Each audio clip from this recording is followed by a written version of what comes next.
North of green, the mind grows still. Smoke drifts slow, bends time to its will. Baby, Canna Brothers Podcast. The mind expands, the ego thins. A quiet door swings wide within. Each thought a leaf upon the stem.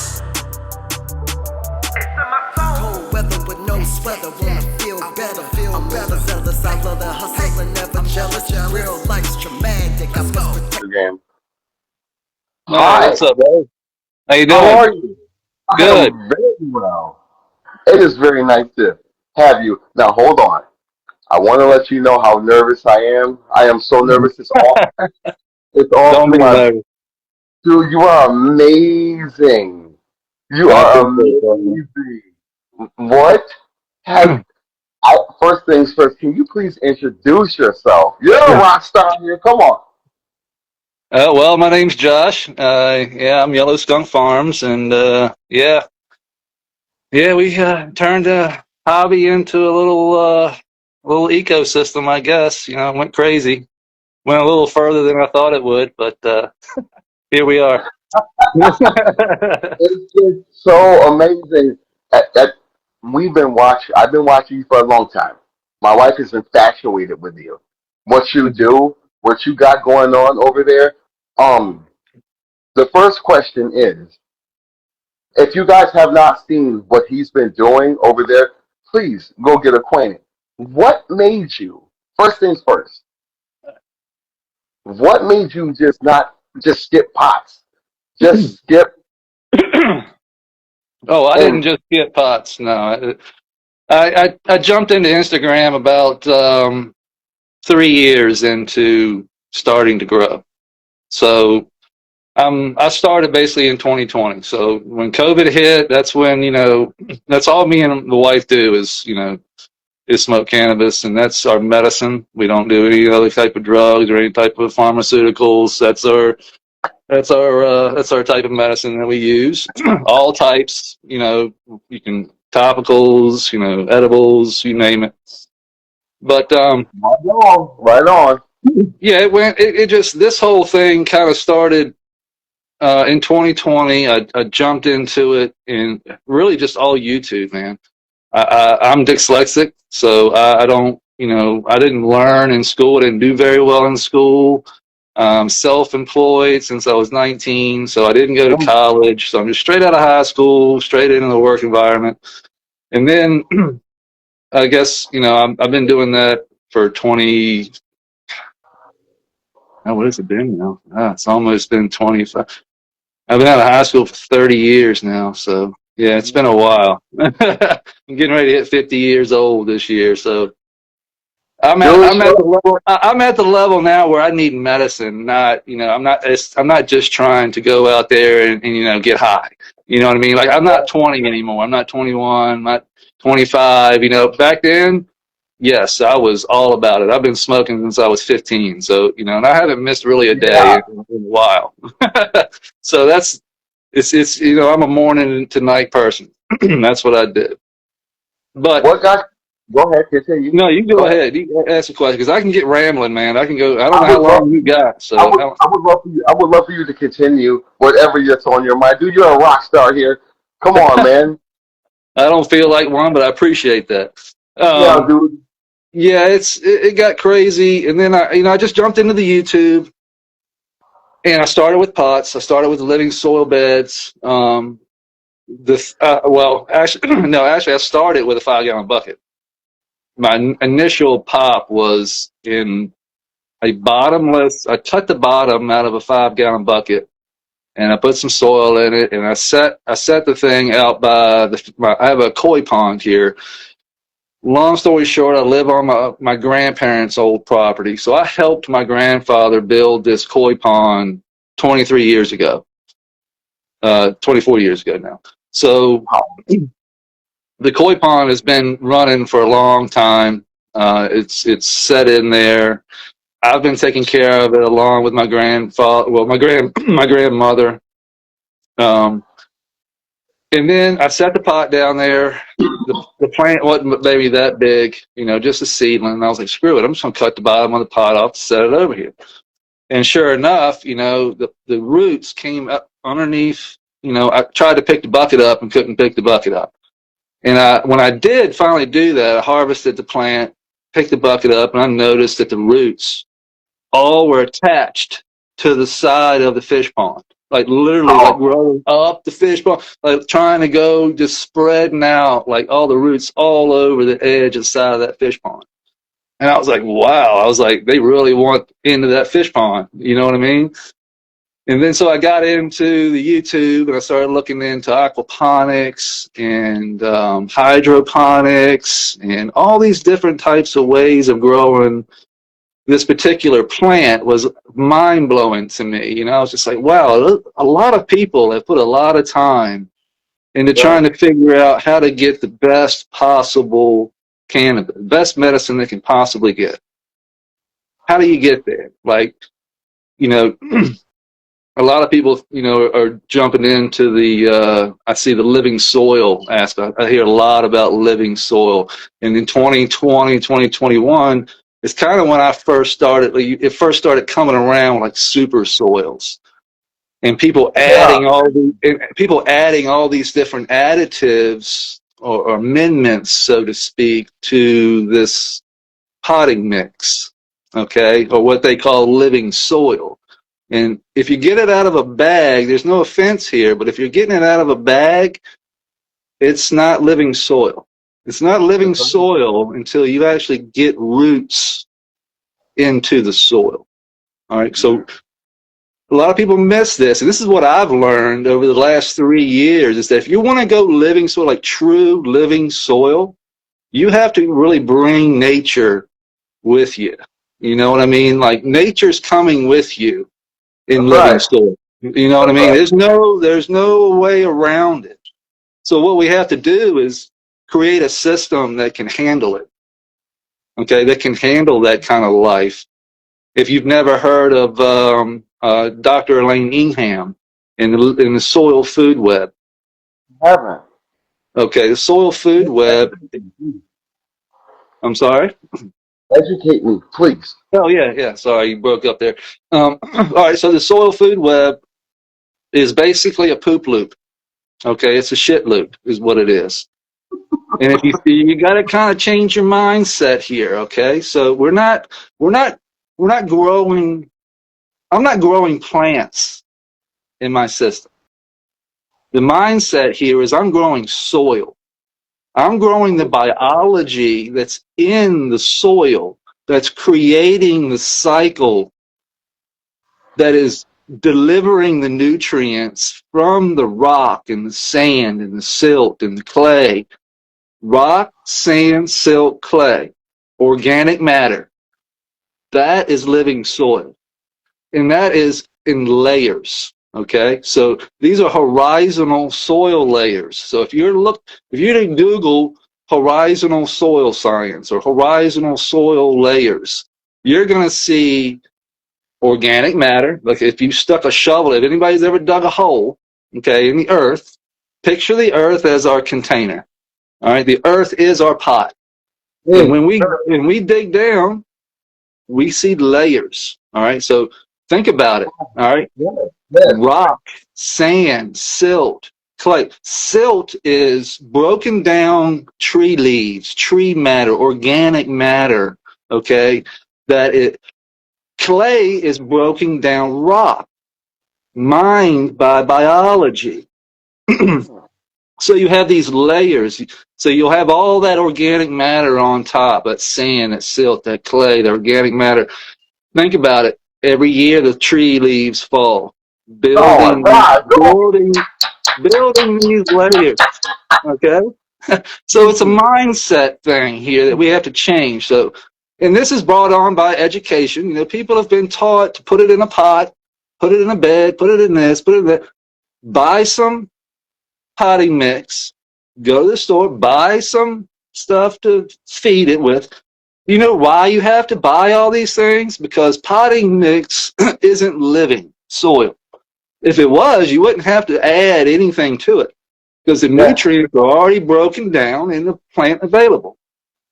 Okay, so you have to understand the system to grow good cannabis. All right. The system is what grows cannabis, not you, not me, not anything. But if you stuck it outside in the right environment, all right, and gave it, just let it rain a few times. Like I said, the environment that it's in dictates how it's going to turn out.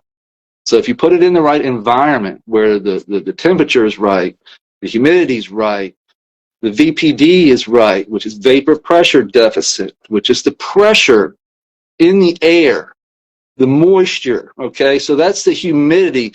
If you ever get high pressure system coming through your town, you're going to get moisture pushing that air down into the soil. And everything has to breathe, okay?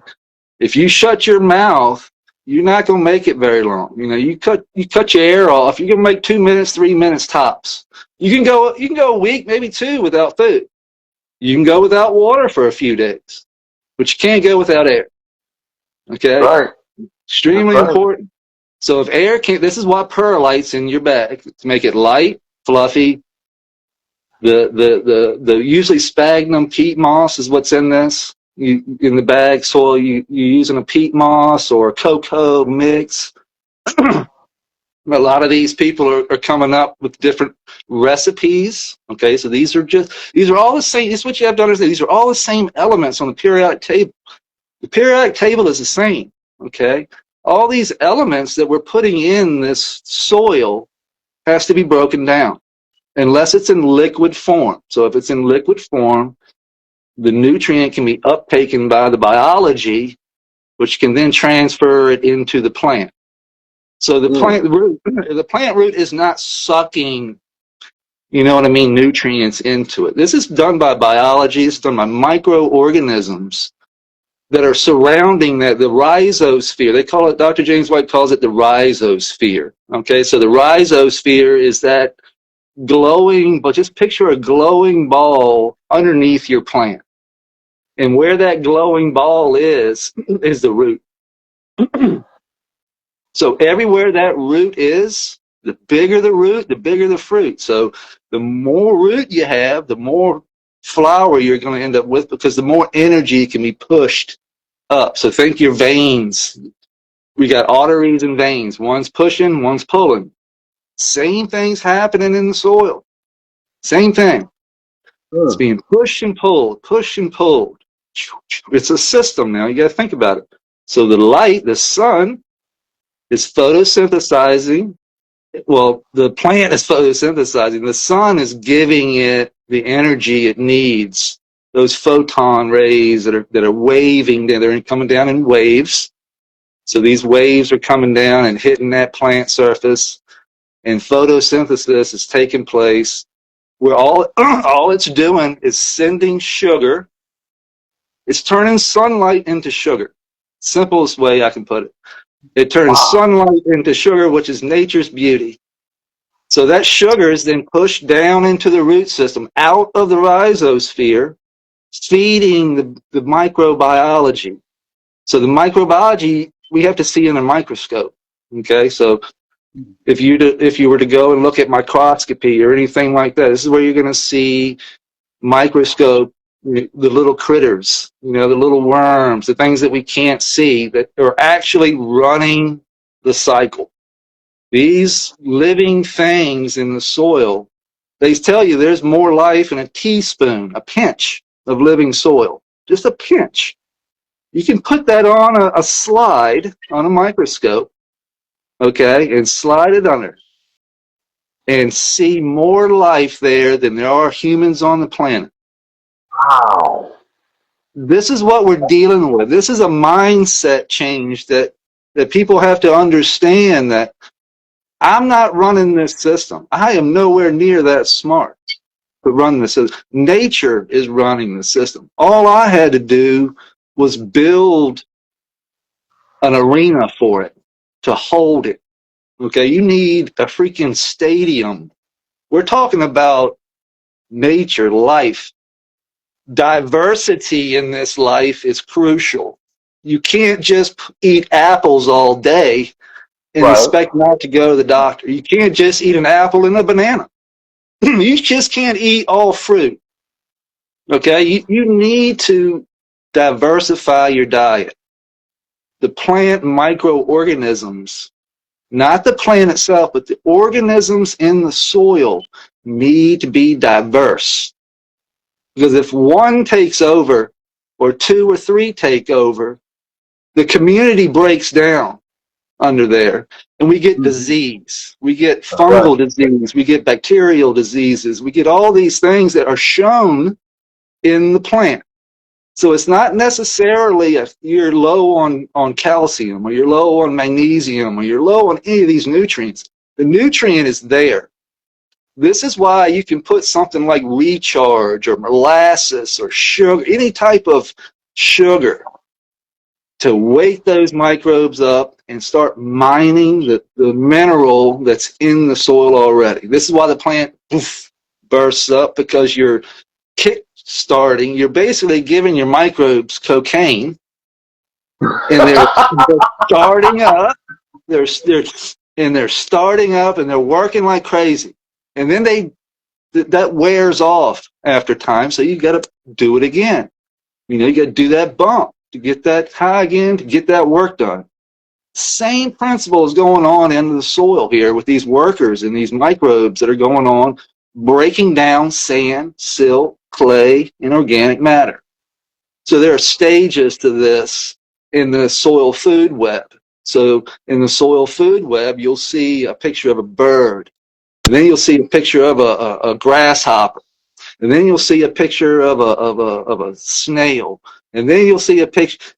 My point here is that the succession is down. It's a poop loop. You've got a big bird, and you've got the next smallest thing, and then you've got this. Each one is eating one another.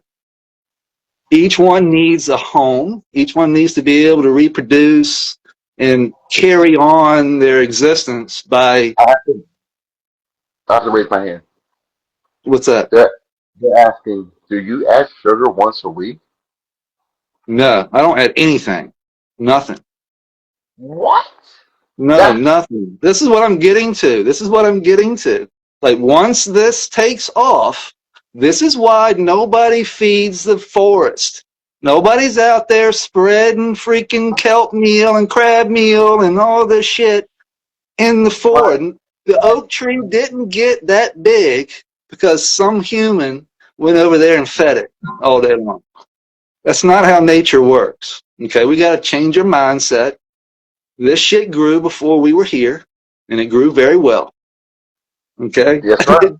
It doesn't need us. Doesn't need us. So my point is that if I set the stage, if I build something that can contain the amount of life it needs to break down this sand, silt, clay, and organic matter, then it'll feed the plants nonstop, continuously, forever.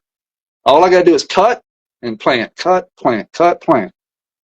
Now, here's the trick. How do I water this? Because water is life.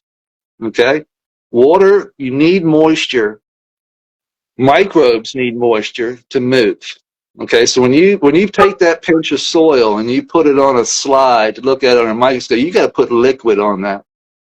Push the slide together. This liquid, now you can see that.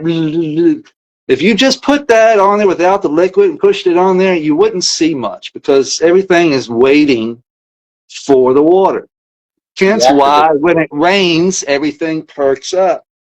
It's waiting for the water and the nitrogen and everything that's in that water to penetrate the soil, bringing air with it.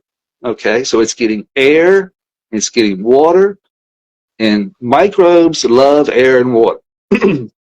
So once the microbes are happy, everything around them is happy. So if you have a healthy plant, you have no pests, no disease. This all starts in the soil. This is what I'm trying to tell you. This all powdery mildew, thrips, aphids, spider mites, all these cannabis pests all start in the soil and come up. So if you have enough life and diversity, in your soil complex, okay, let's look at this at a complex, or your city, and let's just say I dropped a bunch of no-shows, like just, some people that didn't belong there, in there, they're done immediately. Okay, this is why I can go in the forest and walk around all day, let my dog in the grow. I don't care if I have aphids or spider mites all over me. I don't care. It doesn't matter. They're not going to survive the life in my soil. The soil is going to eat it. Yeah. One question. Kid Frost 247 said, so did you add beneficial bugs to your ecosystem when you started it out? Yep, that's a big plus. See, so you need to bring in these beneficials. So once you bring in the beneficial, okay, but you got to remember something here. So beneficials need to eat too. Okay, so if you have pests, all right, say we got fungus gnats, and we want to bring in something like a mite to attack the larva of the fungus gnat in the soil before it hatches. Okay, we want to attack that larva. So we want to get a beneficial mite to attack that larva. All right, and once it attacks that larva, your fungus gnat problem's over. All right, now whether the mites hang out or not, depend on whether your beneficial lives or not, depends on whether or not it has food. Okay, so it's actually beneficial to have some fungus gnat larva, maybe one or two fungus gnats here and there, a fly here and there. We just don't want it overtaking everything. So having these little pests, having these little things around is a good thing. Okay, we just don't want them eating our plant. We don't want them eating our cash crop. So what do we have to do? We have to feed them so they don't eat our cash crop. And we also have to make the soil nutrient rich enough, biology rich enough to where it creates a plant strong enough and healthy enough. Have you ever heard of bricks levels? Like bricks? It's the sugar content. Okay. If we can get those bricks up. Can you explain bricks though? But I don't know any really. I've heard of it, I don't really know of it. Okay, bricks is BRIX, bricks. It's the last name of the guy who kind of figured it out. It's just sugar content. Okay. Yeah. How much sugar can you get the plant to absorb? Because the more sugar, you got to remember, it's the plant's taking sunlight and turning it into a sugar. But that sugar is being utilized in a different way. It's being pushed down into the rhizosphere and feeding the biology. So this is a system. The plant's kind of shitting sugar out its roots. The microbes are now eating that shit, using that shit as fuel to mine the sand, the silt, the clay, and the organic matter, turning that into humic acids in which the plant can now absorb. We need liquid there first, though. The soil needs to hold that moisture constantly. Without moisture, we don't have the ability to move, I'm treating myself as a microbe. I'm a microbe, okay? I'm a nematode. I'm a little worm. I'm like the first succession. A nematode is like a worm, a microscopic earthworm. That's what it is. It's the next stage down. So you got an earthworm, turning a earthworm into worm casting, okay? And then inside that casting, you'll have nematodes and all different types of biology. Oh my God! Wow! So that's what's feeding your plant, okay? It's not the plant, it's like a worm. It doesn't have teeth. It's not eating tomatoes. It's not eating fruit. It's not eating anything. What it's doing is eating bacteria. It's eating the bacteria because it doesn't have teeth. All it has is a little tube there that it has to push itself, and if it can't get it in the tube, it can't go in. Okay? So what it's ingesting and going into this tube is the sand and the silt and the clay that I have along the edge of the creek. Now, inside the creek is the fish poo and the algae and all the biology that's in the pond flowing through the creek, which is being wicked up into the soil beds, where the biology, it's just like you're walking on the edge of a creek. Okay, if you're walking on the edge of a creek in the mountains, that edge of the creek never is dry. It's never dry. It's always, because it's always wicking water. And the further you go away from the creek, the less moisture there is. Make sense? Okay. Right. So, but if I was to create a bridge of sand, silt, and clay, the same stuff that's coming out of the creek, that's wicking up water, and continue it on into where there isn't that water, it would pull that water right on into where water isn't. Wow. So this is my bridge. So all I did was take that sand, silt, and clay layer and bring it into my soil pockets. Not mixing it, just an inch layer, bringing it in. That's going to wick that water across the top of that mulch layer where you need it the most. You need it on top where all the biology is. The top 4 inches of your soil is where all the action is. Everything under that is just clay, sand. You know what I'm saying? You dig down in the earth. Most of the time, you go 5, 6 inches, you're going to get clay. You know, most everywhere around here, anyway, in my area, that's what I get. I got about 5, 6 inches of good organic matter of topsoil, and after that topsoil, it's red clay. Okay. Yeah. Yeah, that's the horizons. So these are layers. Okay, so that's all this bed is set up to hold water at the bottom. So my reservoir is at the bottom. Think of like a grow box where they like I think they're called grow boxes, where they water from the bottom. They wick water from the bottom. You have that tube that you pour water down, and then the plant, pulls water up. Same principle, except this is all natural. Yeah, it'll do it naturally on its own if you layer it properly.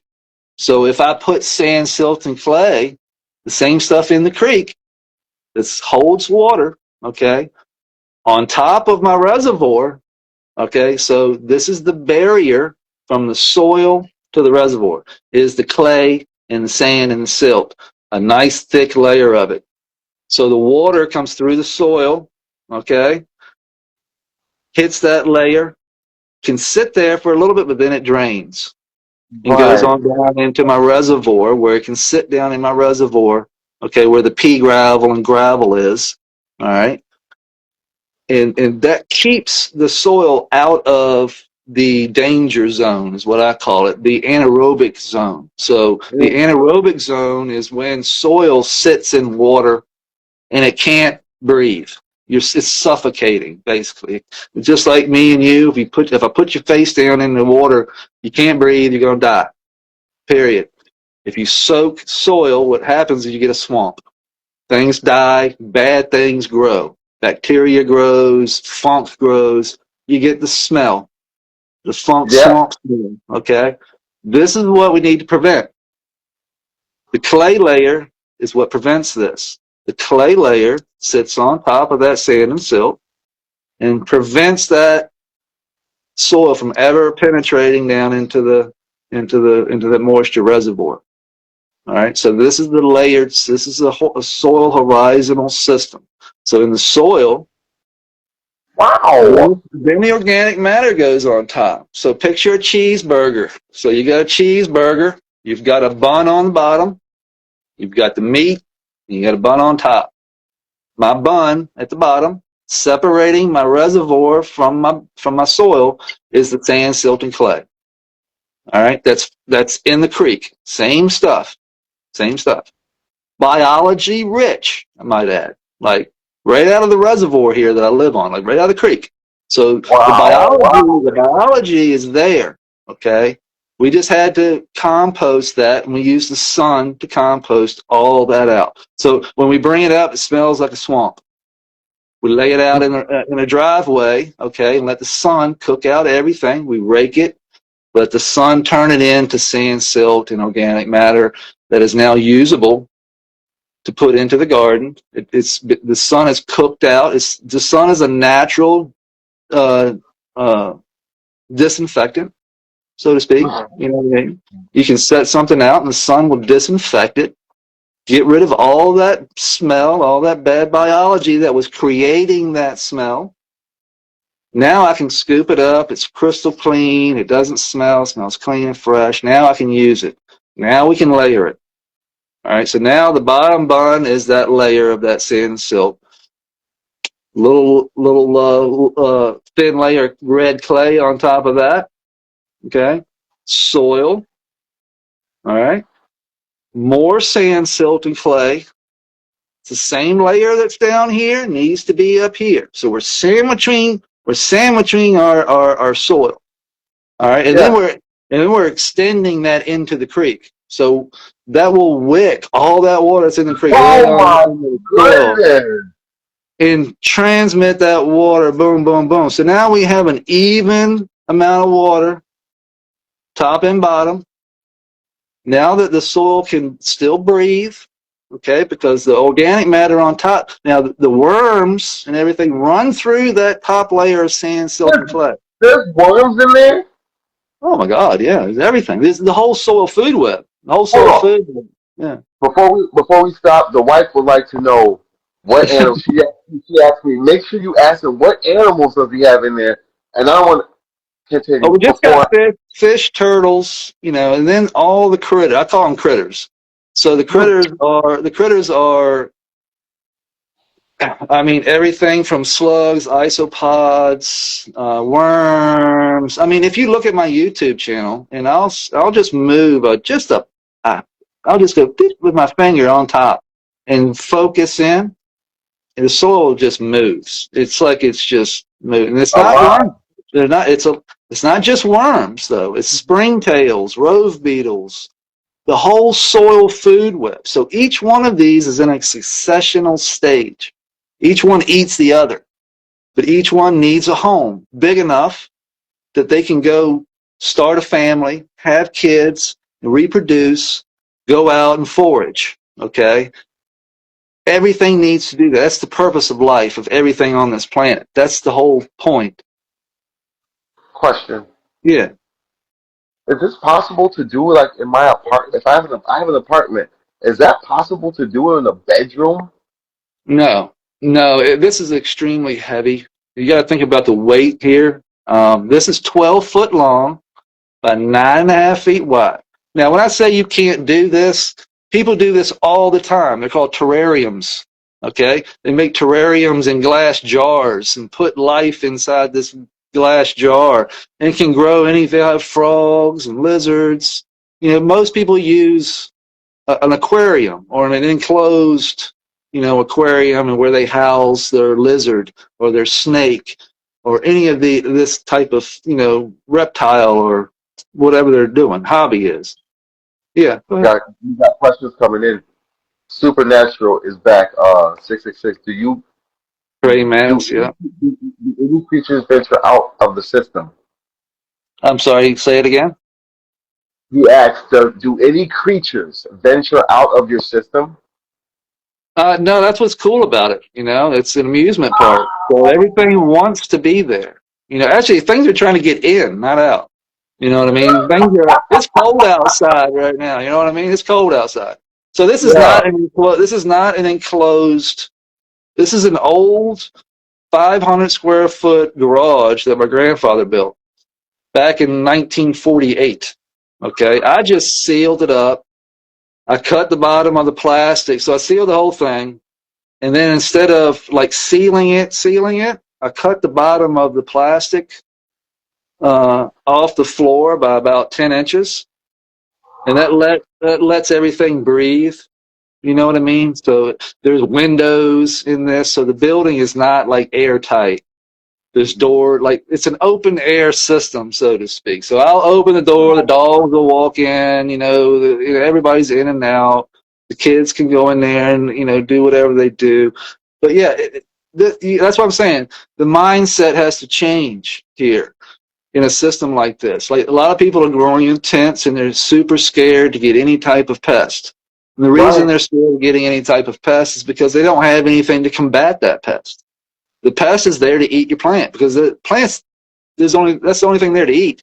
And remember what I said, everything on this planet is, when it's born, it wants to eat, shit, eat, reproduce, and die. That's pretty much the plan, other than us, human beings. But everything else, when it's born, it wants to get food. It wants to find a home wherever it's at. And then it wants to get big enough to eat and shit and do its thing, find a mate, find a home, produce, continue on. This is the mindset that has to be done in order to grow nutrient-dense cannabis or food. So I got into this with cannabis in mind. Once I realized what really was happening here and I dove into it, I was like, holy shit, this is something that's more than just cannabis. This is about nutrient. This is about like stopping cancer, stopping heart disease, because medicine is not a pill, okay? Medicine is a plant. It always has been. Oh my God. Yes. Man turned it into a pill. So if we can grow nutrient-dense food, think about it. The fruit that's growing on the tree is what we're picking and consuming. But that fruit can't have nutrient in it if the nutrient isn't in the soil being broken down by the microorganisms so that the plant can uptake that nutrient. So there might not be any calcium down there. There might not be any boron. There might not be any magnesium. There might not be any of this stuff. And the reason is because we've tilled it all out, and it's all that silt and sand has blown away in the wind. The Great Dust Bowl, okay, the Great Dust Bowl is a great example of it. Heard of that. The more we till, the more we break the connection that is going on under the soil. Okay? This is why an old growth forest is able to grow so big. It's because mankind hasn't fucked with it. Plain and simple. You know, What forest is this? an old growth forest, like anything that's growing, that's old, that the old growth forest is like the Amazon, like where things haven't been touched for thousands, tens and tens of thousands of years, where the biology hasn't been touched, and we've allowed it to create soil that is nutrient dense. We came in and tilled it all up. The winds blew all the nutrient away. Then we had to bring this is why we have NPK now. They created nitrogen, potassium, and phosphorus. We have to add these back into the soil.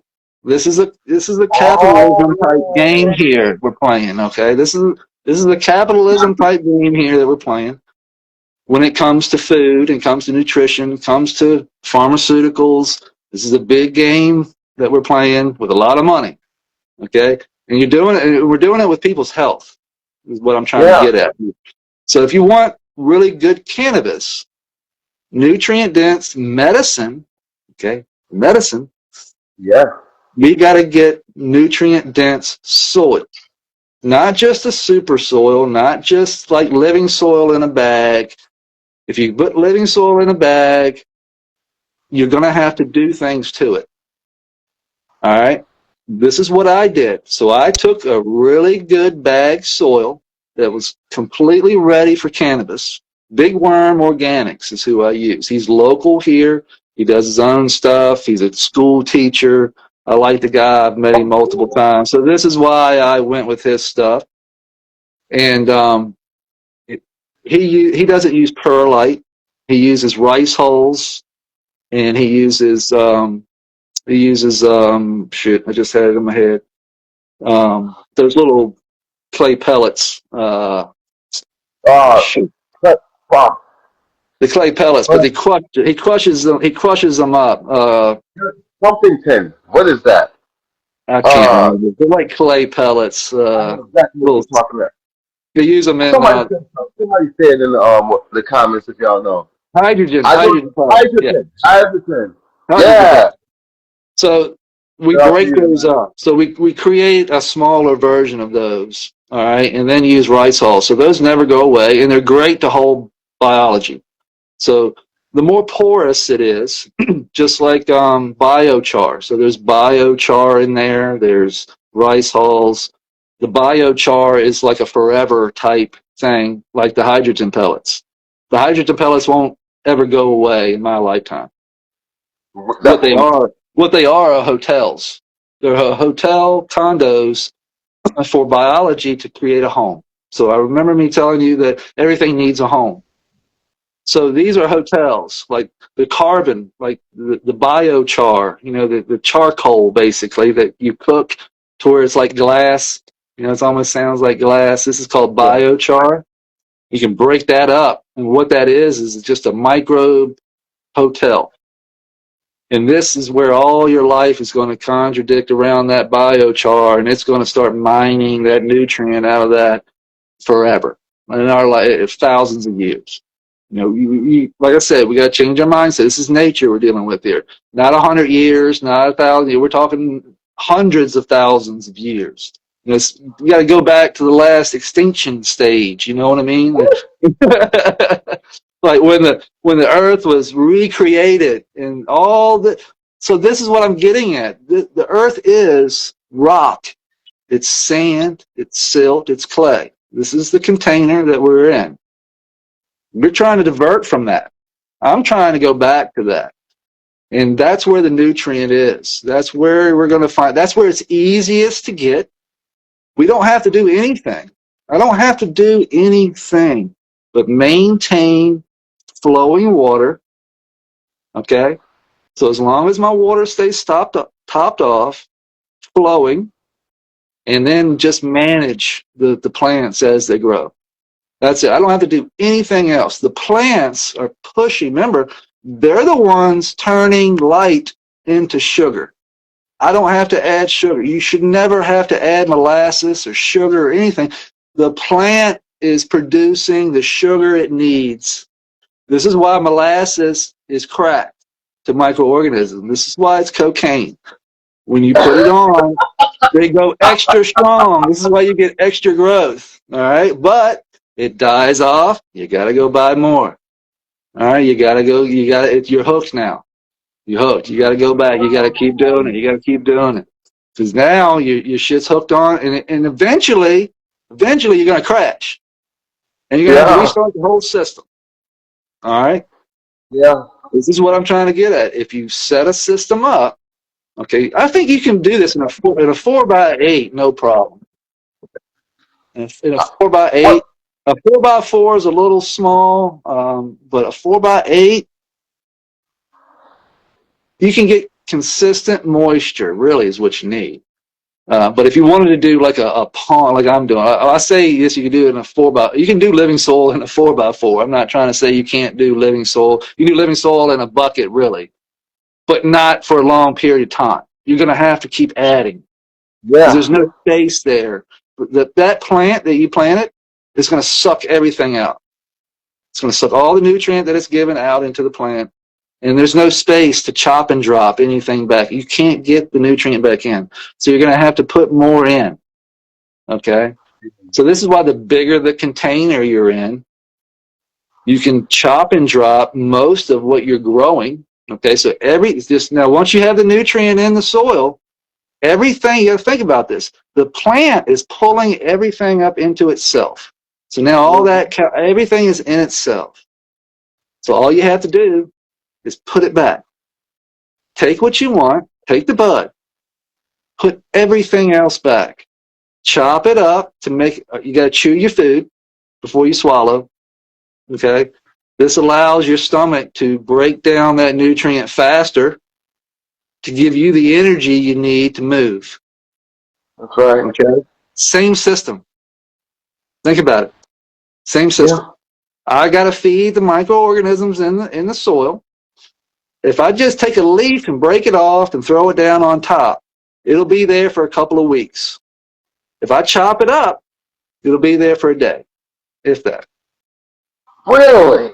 because the microorganisms now can get to everything. Everything has more surface area to break down. See what I'm saying? Yes, sir. So I'm breaking that surface area down like I'm chewing my food. If I swallow the cheeseburger, if I take a bite and swallow that whole bite without chewing, it's going to hurt. It's going to take a long time to break down. I'm probably going to get tired. I'm going to go to sleep, kind of like Thanksgiving dinner. The more I eat, the more energy it takes to break that down. I have a lot more food to break down, therefore I get tired because I have a lot more energy that's being expelled from my system to break down that food to get it into my system. So it takes energy to make energy. So I have to feed in order to get. Okay, same system in soil, except the plant is what's doing it. The plant is turning sunlight. This is the beauty of nature. It's turning those light waves that are coming down and turning it into the sugar that it needs to feed the biology in the soil. We just have to give it the space and set the stage. Play God. This is what playing God looks like. I believe God set the stage. Okay, and he can make it rain whenever he wants. He can make, if he sees something he needs to destroy and turn back into something that needs to be reset, throws a lightning bolt, throws a tornado, throws a hurricane, resets the stage, allows everything to come back and restart.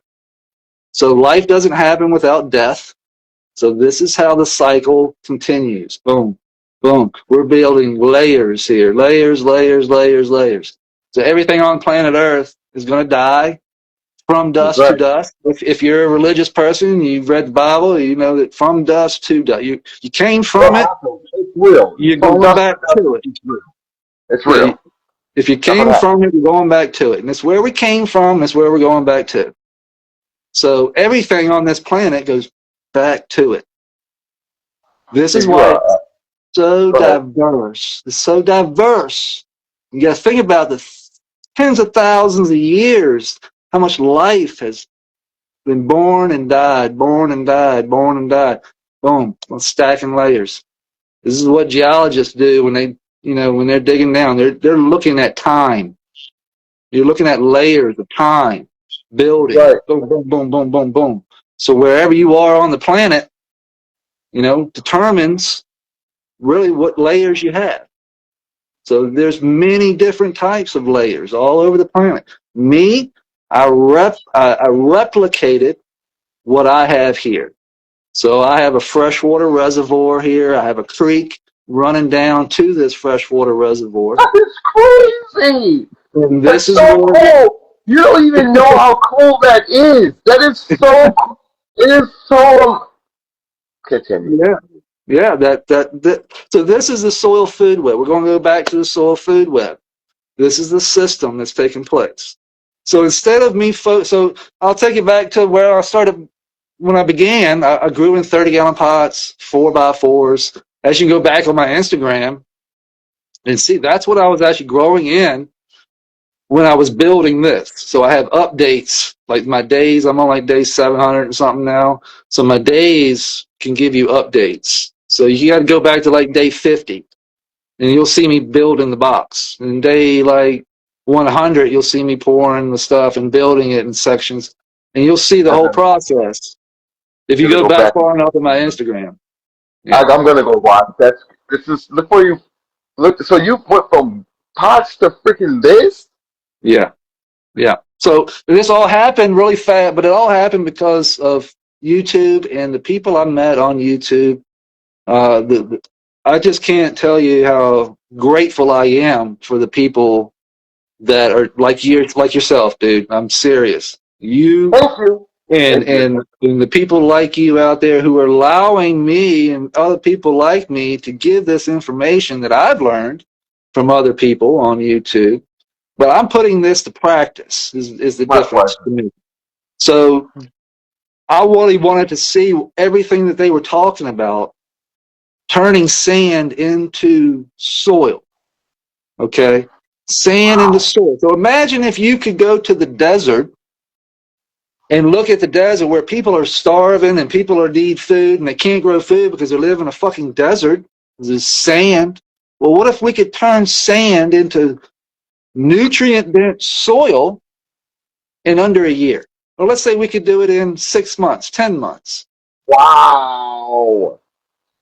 Okay, what kind of implications would that mean for that community in the desert? It means a lot. Money and life. It's life. It's life. So really what I think you could do is really just build a pond and recreate this in the desert.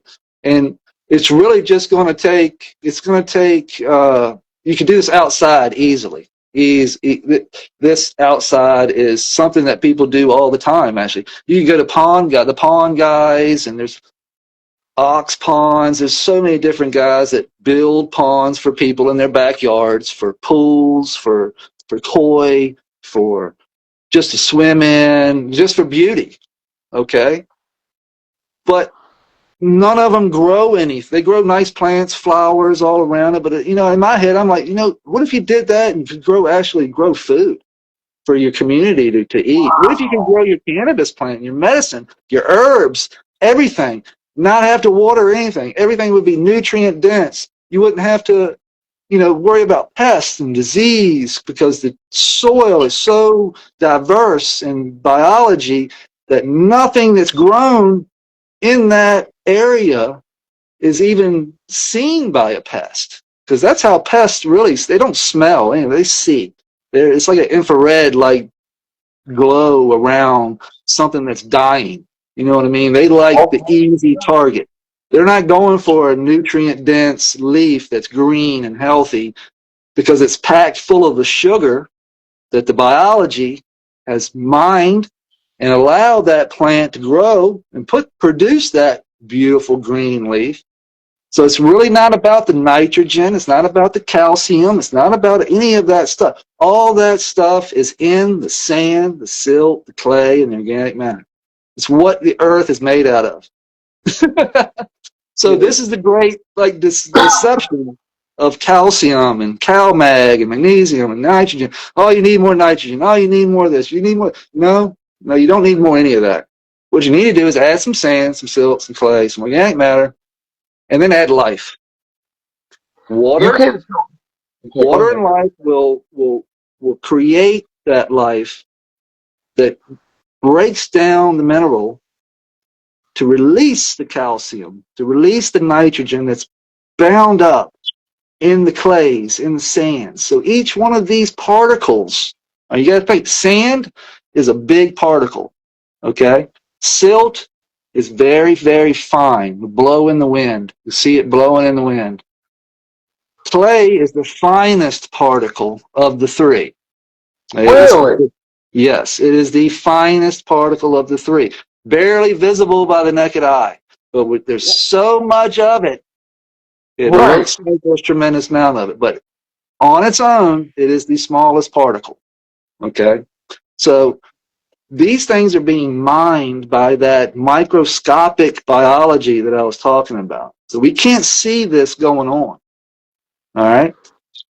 What happens is that this life sifts up. So a lot of times you'll put soil in a pot, and if you don't water it enough, it'll go hydrophobic on you. And what happens is that it won't accept moisture. The water will hit, run off the sides, and run down the sides of it. You can pull the pot up. It'll be dry as a bone on the inside.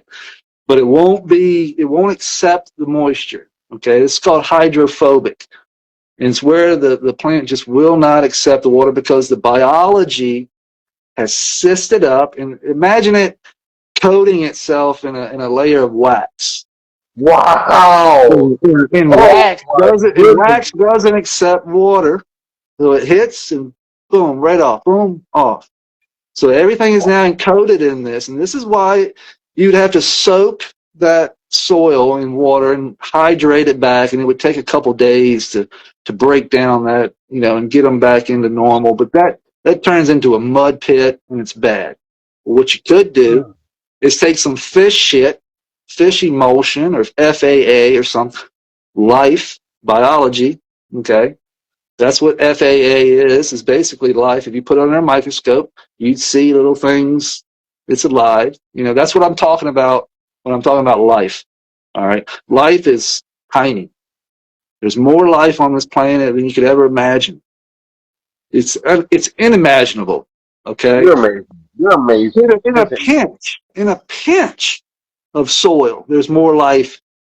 In real living soil, not dead soil, but real living soil in a pinch. Like I could show you like a pinch of real living soil out of my bed and put it in a microscope, and it would be more life in that little pinch on that slide than 7 billion people on the planet. Wow. Guaranteed. I've seen it with my own eyes. I swear to God, I've seen it with my own eyes. So your bed just regenerates itself. May I ask what type of plants, maybe companion plants you have in there with them? What are good to go alongside your? Okay, so companion plants. This is another thing that great companion. They do the job if you need them. Okay, in this system, I don't really need them. What I need are roots. All right, I need plants that are evergreen and perennial. I don't need annual. The only annual plant I want in my bed is my cannabis. Okay, so this is what I'm exchanging. The cannabis is the only thing I'm exchanging out throughout the day or throughout the runs. Okay, everything else stays. Everything else is perennial. Everything else is evergreen. Does it need a lot of light? It doesn't matter if I'm in 18 hours or 12. It continues to grow. Okay? So this provides the energy and sugar to keep the system going after I cut the plant. So after I cut the plants, all right, that stump ends up being food. So just imagine I just cut your head off. All right? Imagine the roots of the plant. So the top half of the plant is only half of the plant. The main plant is in the soil. The root system is the gut. It's the guts of the plant. All right. So now we're just going to feed all that biology, all that stuff that's stuck in the guts. We're going to leave in the soil and let the biology mow it down. And those stumps don't last a month.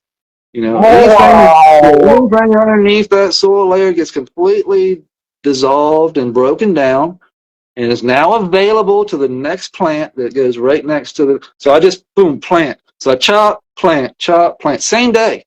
I'll have the little babies ready to go. I'll just take the bottom of the pot off and plant right next to the plant I just cut. And these roots will eventually go down and tap in, boom, and they're off to the races. So each time I do this, each cycle I run, it'll get better and better for the rest of my life, the rest of your life, the rest of everybody's life. As long as I maintain the system, I don't have to feed, I don't have to water. All I have to do is steward the system. Okay, the system is the life. It's the guts. So if you take care of your guts, all right, if you eat well. Take some probiotics, you feel good. This is my job. My job is to feed the bed probiotics to make sure that the biology has the resources it needs to continue on.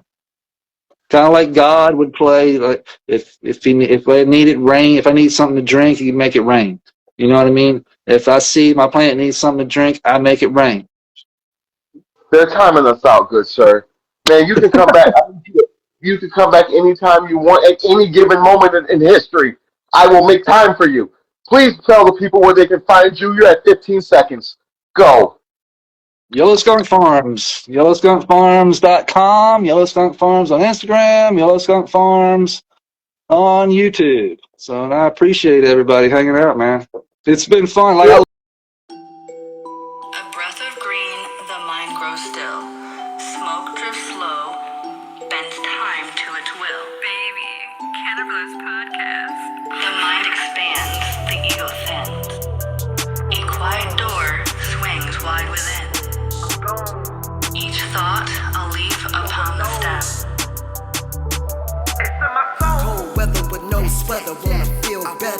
better zealous. I love the hustle and never jealous. Real life's traumatic.